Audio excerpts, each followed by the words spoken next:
주신 말씀은 갈라디아서 5장 16절에서 26절까지 말씀입니다.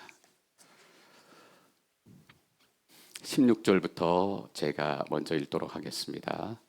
내가 또 말합니다. 여러분은 성령을 따라 행하십시오.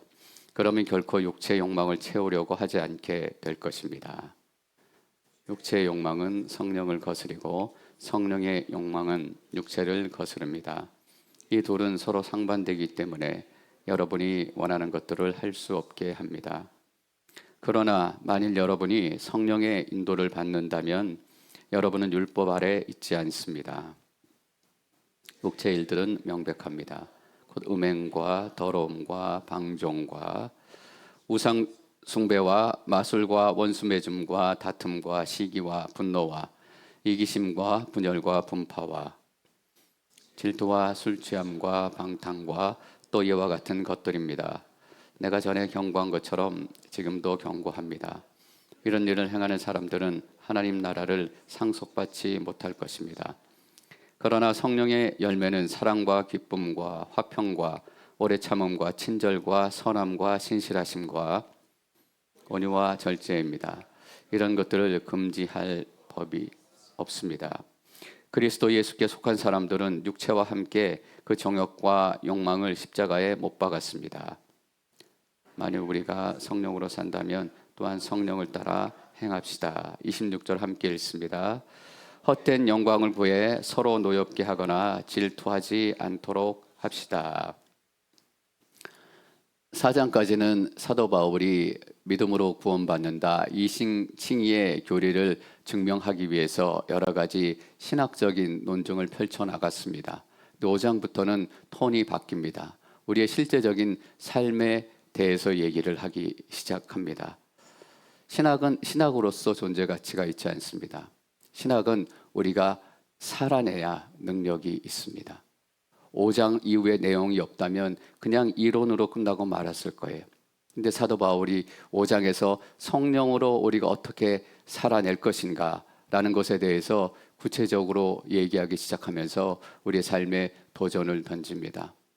심에 아무리 좋은 성경책이 꽂혀 있으면 뭐 하겠습니까? 먼지 덮여 있다면 그것이 분명히 하나님의 말씀임에는 틀림이 없지만 능력 없는 이야기에 불과하게 됩니다. 그 말씀이 살아서 내 안에 들어오고 내가 그 말씀을 살아내야 그 말씀이 내 인생에 불이 되고 능력이 되고 소망으로 작동하기 시작합니다. 저는 그래서 말씀을 살아낸다, 믿음을 살아낸다 이 표현을 참 좋아하고 즐겼습니다.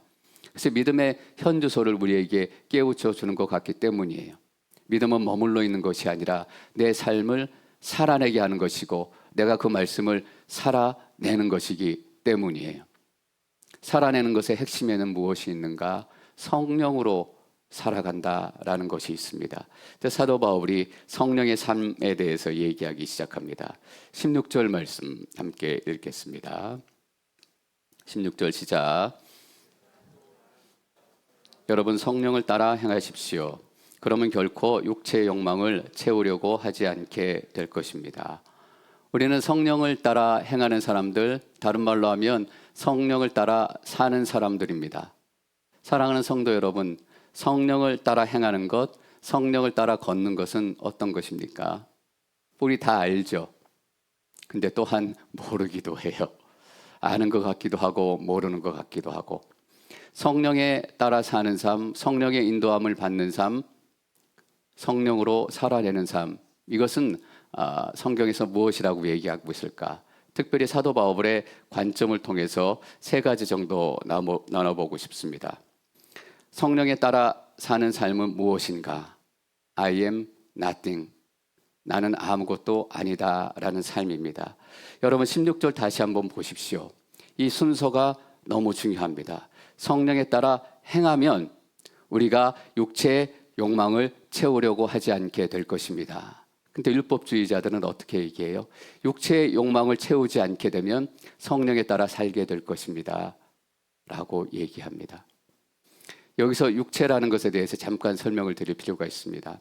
사도 바울이 육체라고 얘기할 때는 우리 이 육신, 몸을 얘기하는 것 아닙니다. 여러분, 우리의 몸을 만드시고 하나님께서 보기에 너무 아름답다라고 칭찬하시고 평가하셨어요. 우리의 몸은 아름다운 것이에요. 우리의 몸은 믿음의 도구이기도 하고 삶의 방법이기도 해요. 그렇다면 여기서 육체의 욕망, 육체라는 것은 무엇을 의미하는가? 죄 아래 묶여 있고 놓여 있는 우리의 인생을 얘기해요. 단지 물리적인 것이 아니라 이 몸을 가지고 살아가고 있는 죄된 이 인생 속에서 죄의 흔적을 아직까지도 품고 있는 우리의 삶을 육체라고 얘기합니다. 그래서 율법주의자들은 너희의 육체의 욕망을 끊으면 너희가 구원받게 될 것이고 성령 받게 될 것이고 그것이 성령으로 사는 삶이다라고 가르칩니다. 근데 성경은 우리에게 무엇이라고 얘기하는가? 먼저 성령을 따라 살라라고 얘기해요. 무슨 의미입니까? 성령이 먼저입니다. 하나님이 먼저이고 예수님이 먼저입니다. 왜? 하나님이 주인이시고 하나님이 통치자이시고 하나님이 전부이기 때문에 우리는 보이지 않아요. 우리 인생은 내가 보이지 않고 하나님만 보이게 되는 것, 하나님이 그래서 나를 이끌어가고 통치하고 어떤 일에서든지 먼저 하나님으로 시작하는 것, 성령님으로 시작하는 것, 예수님으로 시작하는 것. 왜? 나는 아무것도 아니기 때문에. I am nothing. 성령님, 나는 이 죄를 이길 수 없어요. 나는 이 인생의 고난 가운데 너무나 절박하지만 나에게는 한 자락 힘도 남지 않았어요. 하나님께서 해주세요. 하나님께서 늘 내 인생에 먼저가 나오게 되는 것. 율법주의자들은 내가 먼저 육체를 끊으면 이것은 I am nothing이 아니라 I am everything이에요. 나로부터 시작되는 거예요. 이 구원이 나로부터 시작되고 성령도 나로부터 시작되고 사도 바울이 그렇게 그것들을 말린 이유가 있어요. 가능하지 않기 때문에 우리가 어떻게 우리의 죄를, 우리의 육신의 이 삶을 다 끊을 수가 있겠습니까? 전 여러분 삶 가운데 성령님 1등 되시기를 축원합니다. 이게 성령을 따라 사는 삶이에요. 다른 말로 하면 말씀을 따라 사는 삶이기도 하고 다른 말로 하면 내 안에 그리스도가 사는 삶이기도 해요. 두 번째, 성령을 따라 행하고 성령을 따라 사는 삶은 무엇인가? 이것은 우리 그리스도인의 삶의 현주소를 얘기해 주기도 합니다. 성령을 따라 사는 삶은 갈등하는 삶이에요. 싸우는 삶입니다. 17절 말씀 함께 읽습니다. 17절 시작. 육체의 욕망은 성령을 거스리고 성령의 욕망은 육체를 거스릅니다. 이 둘은 서로 상반되기 때문에 여러분이 원하는 것들을 할 수 없게 합니다. 육체의 욕망과 성령의 욕망이 내 안에서 다퉈요. 이 다툼이 시작됐다라는 것은 무엇을 의미하는가? 성령께서 인도하시는 삶이 시작되었다라는 반증입니다. 그렇지 않으면 이런 갈등이 없어요. 하나님께서 내 인생 가운데 원하시는 것이 무엇인가? 내 육신이 원하는 것이 무엇인가? 이런 것에 대한 갈등이 없습니다. 여러분, 지나가는 사람들 붙들고 물어보세요. 하나님 때문에 갈등하십니까? 성령의 소욕과 육체의 소욕 때문에 싸움이 있습니까? 아니요, 없어요. 그저 육체의 소욕을 채우는 것으로 만족하고 즐겁고 행복해요. 이렇게 여러분 질문할 수도 있습니다. 나는 성령 받은 사람인데 내 안에 성령의 역사가 나타나는데 어떻게 이 육체의 흔적들, 욕망이 남아서 싸우게 될 수 있을까? 성령께서 완전히 다 진멸하셔야 되는 것이 아닌가? 왜냐하면 우리가 육신을 입고 죄에 갇혀있는 이 세상에 살고 있기 때문이에요. 죄의 흔적들, 죄의 영향력들이 아직도 남아서 싸움을 시작하는 것입니다. 여러분, 그래서 여러분 가운데 이 믿음의 싸움이 있다면 나는 왜 그러지? 나는 왜 맨날 이 모양이야? 이럴 것이 아니라 내 안에 성령이 인도하시는 삶이 시작됐구나. 성령님, 내가 더 갈 수 있도록 인도해 주세요. 도와주세요. 그렇게 기도하셔야 돼요. 그 자체가 여러분 가운데 믿음이 들어왔다라는 것입니다. 여러분, 예수님도 성령의 소욕과 육체의 소욕이 안에서 전투를 벌였습니다. 육체의 소욕은 할 수만 있다면 이 잔을 내게서 거두어 주십시오. 성령의 소욕은 무엇이에요? 내 뜻대로 하지 마옵시고 주님의 뜻대로 하옵소서. 간단히 끝나는 전쟁이었다면 한 번 기도하고 끝이 났을 겁니다. 3번이나 핏줄이 터지도록 그 기도 제목을 가지고 치열하게 이 안에서 갈등하시고 싸우셨습니다. 그러니까 우리 안에 성령과 육체의 다툼이 있어야 되는 게 당연하고 마땅히 있어야 합니다. 여러분, 신앙생활하는 게 너무 편합니다. 예, 편하기를 바랍니다. 근데 과연 그것이 옳은 믿음의 고백인가? 이것 또한 우리 스스로에게 던져야 돼요. 반드시 갈등이 있을 수밖에 없거든요. 내 것을 나누고 싶은데 아깝다, 지키고 싶다, 이런 갈등이 없다면, 기도하고 싶은데 다음 달부터 하지, 이런 다툼이 없다면, 사랑하고 싶은데 저 인간의 미운 점이 보이고, 이런 갈등이 없다면 오히려 문제가 되지 않겠습니까? 여러분, 그런데 우리가 더 주목해야 될 부분이 하나 있어요. 어떻게 우리 안에 늘 믿음의 싸움, 성령의 소욕과 육체의 소욕이 싸우는데 예수 그리스도의 평안이 우리 안에 머물 수 있을까? 늘 난리가 나야 되는데. 왠지 아세요? 우리가 승리할 것을 알기 때문입니다. 우리라는 표현은 잘못된지도 모르겠어요. 예수님께서 그 갈등 가운데서 승리하게 하실 것을 우리가 믿음을 열어서 확실히 믿고 경험하고 또 바라기 때문이에요. 그래서 전쟁은 있지만 그 전쟁이 어떻게 끝날지 승부를 기대하고 기다리고 있기 때문에 그 전쟁 속에서도 우리는 하나님이 주신 샬롬을 빼앗기지 않는 거예요. 여러분, 그래서 믿음이 중요한 것입니다. 기도를 얼마큼 많이 하고 율법을 얼마나 많이 지키고 이것이 우리 마음에 평안을 줄 수 있는가? 이 싸움의 결과가 어떻게 끝날지 모르는데, 내가 싸우면 반드시 질 것이 뻔한데 늘 불안하고, 마틴 루터처럼 우리가 하나님의 샬롬을 이 갈등 가운데서 누릴 수 있는 비결은 무엇인가? 하나님께서 이 싸움 이기게 하실 것입니다. 그 믿음 하나입니다. 그래서 사도 바울은 계속 예수님만 바라보도록 청하고 부탁하고 때로는 강권하는 거예요. 그러지 않으면 평안이 없어요. 여러분, 성경에서 말하는 샬롬이 무엇입니까? 여러분 너무나 잘 아시죠? 조금 편해지고 조금 안락해지고 이런 정도가 아니라 하늘에서 우리가 누리게 될 하나님의 영광과 평안을 이 땅에서 우리가 미리 맛보는 것입니다. 어떤 것이 와도 흔들리지 않고, 어떤 것이 와도 빼앗기지 않고. 그러니 여러분, 불안해하지 마십시오. 성령과 육체의 싸움이 우리 안에 있다면 나는 제대로 가고 있는 것입니다. 성령으로 살아가는 것은 또 무엇을 말하는가? 하나님께서 우리에게 은혜를 주신다라는 약속이기도 합니다. 25절 말씀 함께 읽습니다. 25절 시작. 만일 우리가 성령으로 산다면 또한 성령을 따라 행합시다. 성령으로 산다면 또한 성령을 따라 행합시다. 똑같은 말을 반복한 겁니다. 근데 성령을 따라 행합시다라는 것을 다른 번역에서는 뭐라고 번역했냐 하면 성령님과 보조를 맞추십시다, 이렇게 번역을 했어요. 저는 그 번역이 참 좋고 마음에 와 닿는 것 같습니다. 구약에서는 이 함께 걷게 되고 보조를 맞추는 것을 독특한 단어로 표현했습니다. 그 한 단어가 뭐냐 하면 동행이라는 단어예요.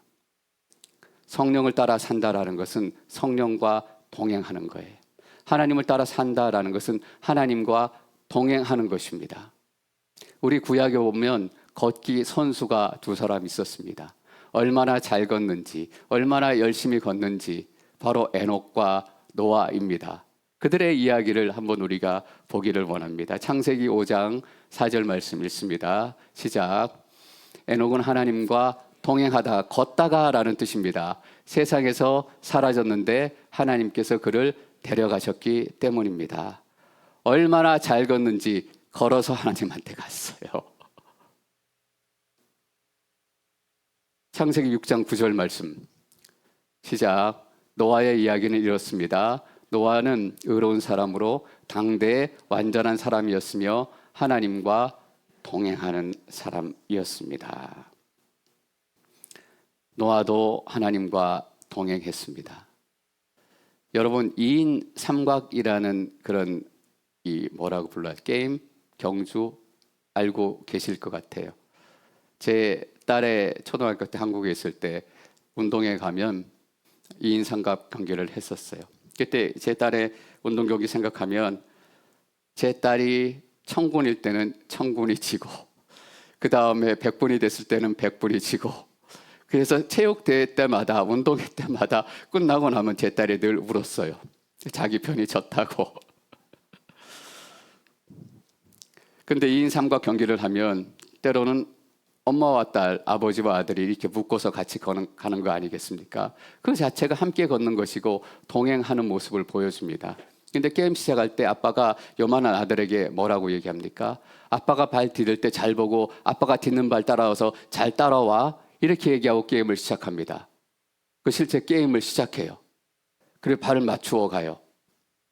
여러분 잘 한번 기억해 보세요. 아들이 아버지의 말을 맞추어 가지고 따라가고 경주했습니까? 아닙니다. 아버지가 말은 그렇게 했지만 실제로는 아버지가 아들의 발을 맞춰요. 그래서 끝까지 가는 거예요. 아들 스스로는 내가 아빠 말 잘 듣고 아빠 말 따라해서 우리가 1등 했다라고 생각하겠지만 실제는 아버지가 아들 발에 넘어질 것 같으면 이렇게 움직여주고 늦는 것 같으면 늦추어주고. 여러분, 이것이 하나님과의 동행이라는 사실을 여러분들에게 강조하고 싶습니다. 노아와 에녹이 늘 하나님과 함께하고 동행하고 같이 걸었어요. 노아도 우리 같은 사람이고 에녹도 우리 같은 죄인이고 어떻게 그런 인생에 저런 완벽한 모습이 있을 수가 있을까? 저런 모습을 우리가 우리의 모델로 삼고 살아간다면 우리는 늘 좌절하고 실망할 수밖에 없을 거 아니에요. 노아처럼 완벽해져야 되고 또 에녹처럼 우리가 온전해져야 되는데 우리 스스로는 그렇게 할 수 없음을 알고 있잖아요. 그래서 저는 알게 됐어요. 노아가 하나님과 동행할 수 있었던 이유, 에녹이 하나님과 동행할 수 있었던 이유는 한 가지라는 것. 하나님께서 노아 인생에 말을 맞춰주신 거예요. 에녹이 넘어졌을 때 하나님께서 멈추어 주시고, 노아가 딴 한눈 팔 때 하나님께서 멈추어서 잠시 기다려 주시고, 어떻게 에녹과 노아가 하나님과 동행할 수 있었을까? 하나님께서 함께 동행해 주셨기 때문이에요. 그래서 여러분, 우리가 이 사실을 잘 깨달아야 돼요. 성령으로 살아가는 삶, 성령의 인도하심을 받는 삶은 먼저가 하나님이라고 말씀드렸어요. 그걸 잊지 마셔야 돼요. 성령을 따라 삽시다 라고 얘기하면 우리는 본능적으로 어떻게 대답하냐 하면 그럼 뭐 해야 될까?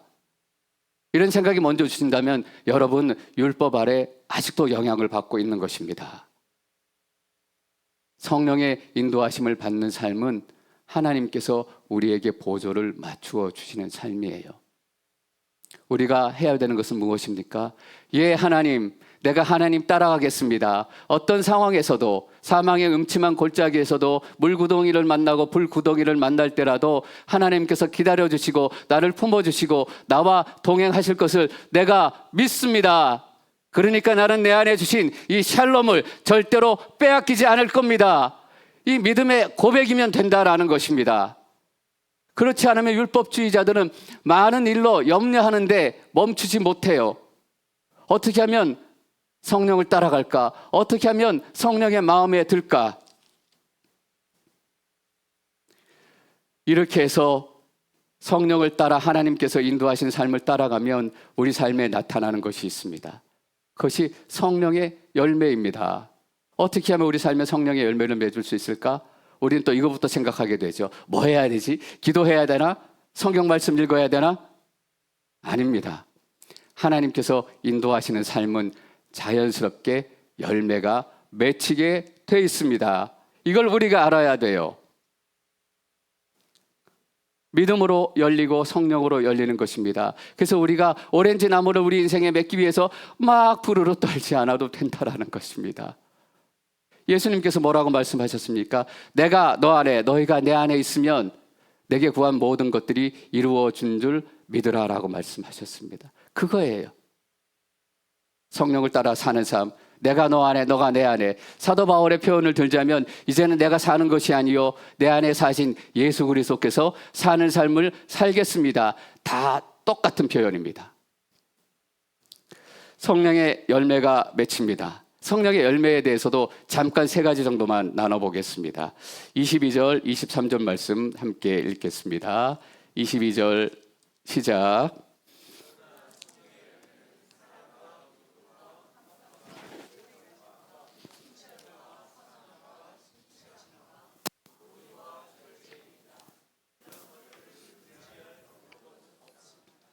성령의 열매가 맺힙니다.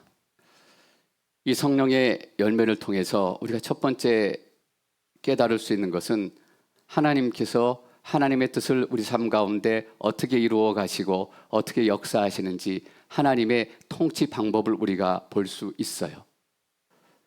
여러분, 오렌지 나무가 오렌지 열매를 맺습니다. 근데 나무 스스로가 맺는 거 아닙니다. 햇빛도 있어야 되고 물도 있어야 되고 영양분이 있어야 나무의 열매가 맺혀요. 더 좋은 열매를 맺기 위해서는 농부가 와서 특별한 거름을 주기도 하고 특별한 시간 조절을 하기도 하고 그래야 열매를 맺습니다.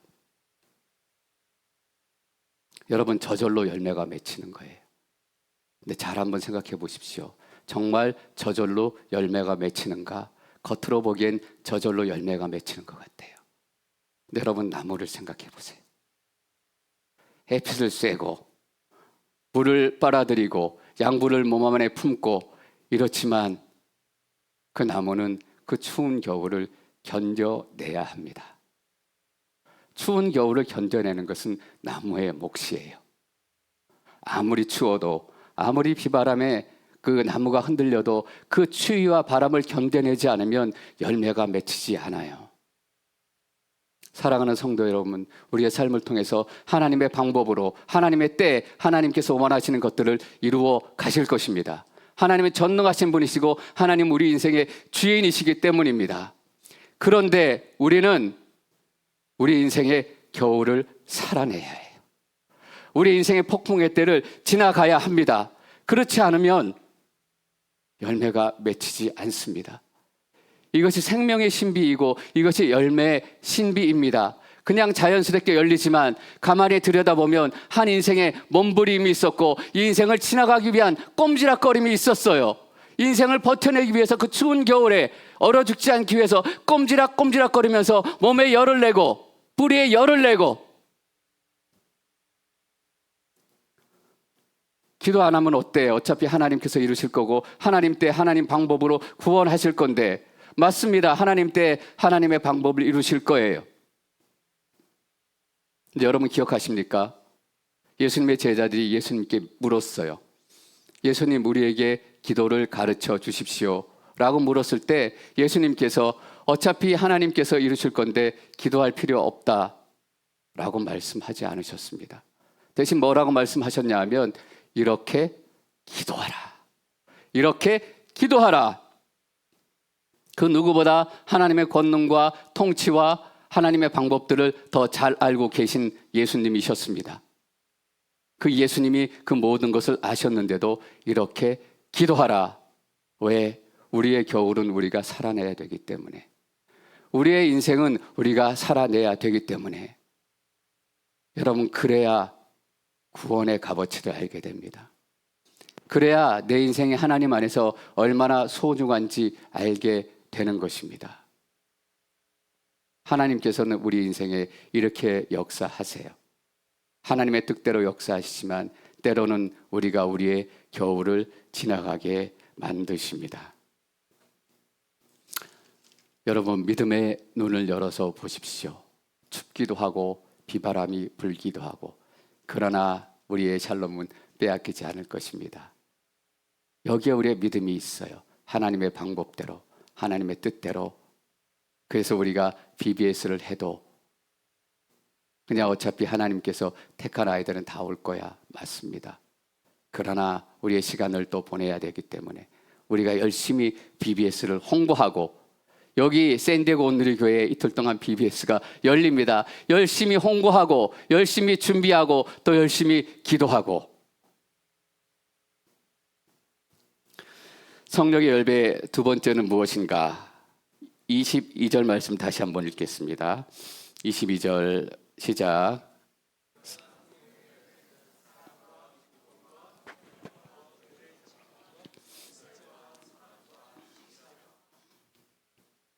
아홉 개 성령의 열매가 나오는데 성령의 열매들이 아니다라는 사실 여러분들이 잘 알고 계실 것입니다.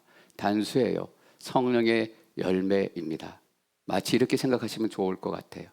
오렌지가 열리면 오렌지 안에는 단맛도 있습니다. 신맛도 있습니다. 담백한 맛도 있고 또 상큼한 맛도 있고 시원한 맛도 있고, 하나님 안에서 살다 보면 큰 인생의 열매가 맺혀요. 사랑이라는 열매가 맺히는데 어느 장소에 가고 어떤 관계 속에 가면 이 사랑하는 열매가 기쁨이라는 모습으로 나타나요. 왜? 내가 내 지체를 너무나 사랑하기 때문에 그들의 기쁨이 내 기쁨이 돼서 기뻐하기 시작하는 거예요. 또 어느 장소에 가면 오래 참음으로 나타나요. 내가 능력이 없어서 힘이 없어서 괴롭히는데 할 수 없이 오래 참는 것이 아니라 사랑하기 때문에, 내가 지금 마땅히 화를 내고 큰 소리를 지르고 다툼을 시작해야 마땅하지만 저 사람의 인생을 내가 사랑하기 때문에 오래 참는 거예요. 여러분, 부부가 오래 참는 관계죠. 사랑하는 관계이기도 하지만 성경에서 말하는 부부 관계는 오래 참는 관계예요. 서로에게 어려움이 될 때도 있고. 왜 오래 참습니까? 사랑하기 때문이에요. 인내하고 서로 화평을 유지해요. 당장 깨뜨리고 싶죠. 그 인간 이제 얼굴도 보기 싫다. 그러나 사랑하기 때문에 만나고 위로하고 회복하고. 저는 여러분 삶 가운데 이 성령의 열매가 맺히시기를 축원합니다. 오늘 이 공동체에서 내 성령의 열매는 어떤 모습으로 드러나게 될까? 어떤 모습으로 우리가 함께 나누게 될까? 여러분 기대하십시오. 우리는 팔색조가 되어갑니다. 성령의 열매 세 번째는 무엇인가? 이 부분 여러분 잘 기억하셨으면 좋겠습니다. 성령의 열매는 하나님과의 관계를 얘기하는 것이 아니라 사람들과의 관계를 얘기하는 것입니다.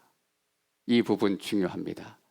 우리가 성령의 능력을 받는 이유는 무엇인가? 성령의 열매를 맺기 위해서입니다.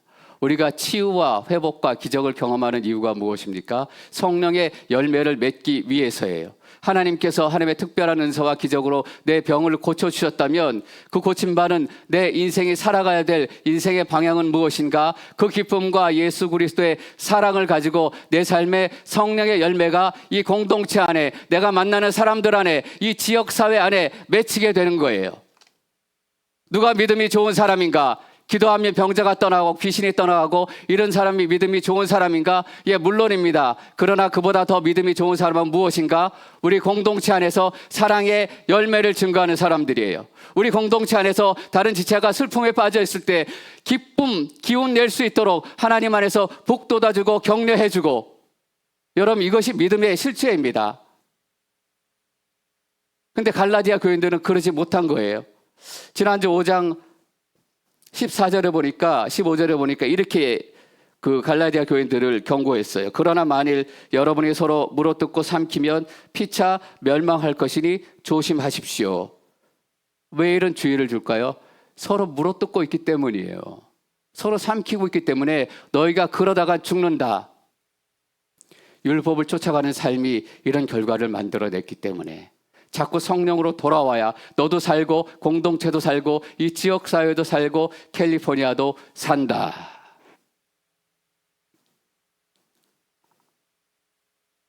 하나님께서 시작하신 것입니다. 말씀의 결론을 맺으면서 여러분들이 다 이것을 묶는 한 묶음으로 이것을 기억하셨으면 좋겠습니다. 우리가 노력해서 만들어라라는 것이 아니라 하나님 안에 믿음으로 서면, 하나님 내 삶을 인도해 주십시오 라고 믿음의 고백이 시작이 되면 열매가 우리 삶 가운데 맺히게 될 줄 믿습니다. 존 파이퍼 목사님 여러분 잘 아시고 좋아하실 것입니다. 이 구절을 설교하시면서 마지막에 그 목사님의 이 기도문을 주목하게 됐습니다. 우리가 어떻게 기도해야 되는가? 어떻게 성령이 인도하시는 삶을 살게 되는가? 이 기도를 통해서 정리하고 싶습니다. 하나님, 제가 정말로 이것을 경험적으로 알고 싶습니다. 제 삶 속에 성령과 함께 걸으며 성령의 인도하심을 받고 성령의 열매를 맺는 삶을 살게 해 주시옵소서. 내가 그 삶을 살겠습니다. 내가 열매를 맺겠습니다. 라는 고백은 단 한 군데도 없습니다. 여러분, 하나님께서 여러분 삶에 풍성한 열매가 맺게 하실 줄 믿습니다. 우리가 해야 될 일은 아멘. 여기서부터 시작될 줄 믿습니다. 우리 함께 찬양하고 또 하나님 앞에 잠시 기도하는 시간을 갖도록 하겠습니다. 우리의 모든 상황을 주님께 올려드리십시다.